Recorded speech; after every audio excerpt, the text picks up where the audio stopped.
Here we have Mo Perfect, and this is my 16-hand 3-year-old thoroughbred gelding by Mosler.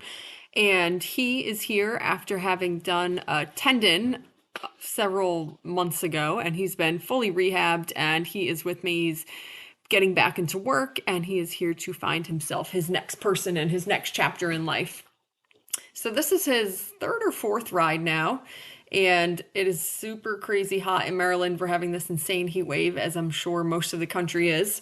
So this video we did at, I think it was 7:45 this morning when I got on, and it makes it a little bit tough because the sun is still so low in the sky that it's a little bit hard to see on the shady side of him. But anyway, nonetheless, it's what you have to do when it's this hot. Everybody had to get done by mid-morning.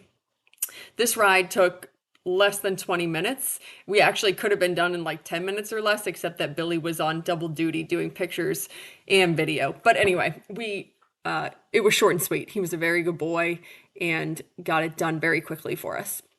So today I'm riding him in little tiny, like 1/4 inch spurs, and I'm holding a stick, and all of this is just to help me keep him tunneled between my legs on my train tracks and to keep from losing the outside shoulder as we come by this short side here where we have the gate and the barn and all the other horses. And of course, this is totally normal baby behavior, and he does not take it anywhere, just a little bit of leaning and falling out the shoulder, but he is extremely well behaved.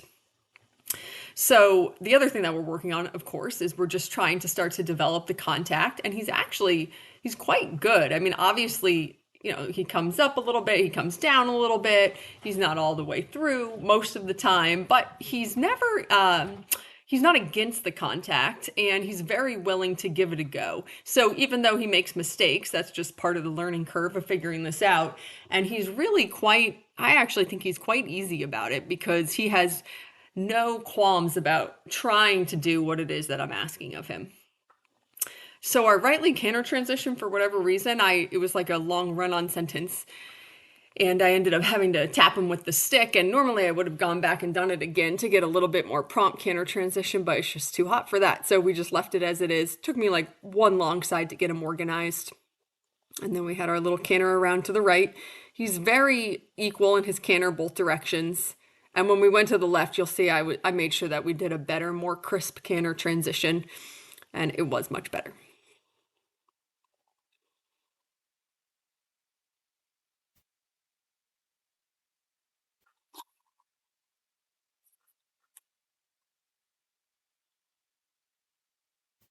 I think that this horse is quite a nice mover, and he has an excellent brain and temperament. And there's a whole lot that this horse can do.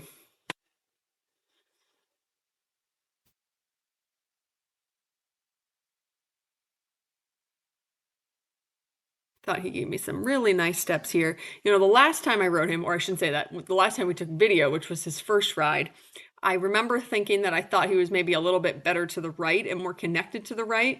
But today we went to the right first and we went to the left second, and he was a bit more connected to the left. So I actually just think it's that, as the ride progresses, of course, he gets better and better. So whichever way you happen to be going for the later part of the ride, that's where you're going to get the better connection. So he's actually very equally sided. I wouldn't say he has one way that is easier or more challenging than the other. And here I thought he was giving me some really nice steps. So in both directions, as we go by the short side here, there's some falling out the outside shoulder.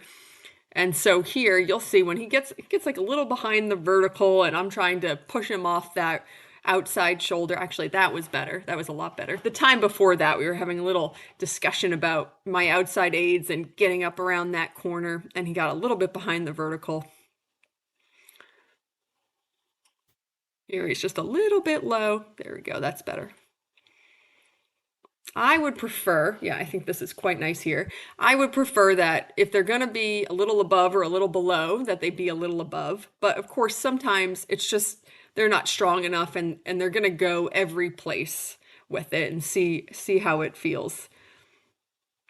That actually wasn't too bad either. And then here I thought this was some nice steps there. I think he is such a nice mover. And then there you go. Such a good canter transition. That was much, much improved from the right. You'll just have to take my word for it. I just gave him a little tap behind the leg with the stick the first time I asked this time, and he knew what that meant.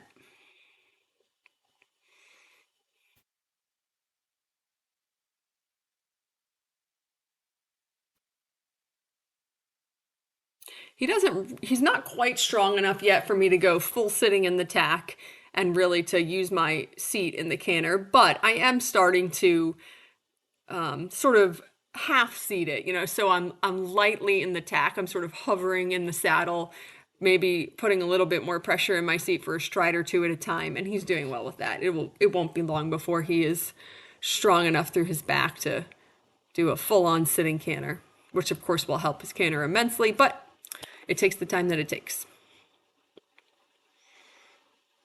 So here I'm sitting a bit more in the saddle. Good boy.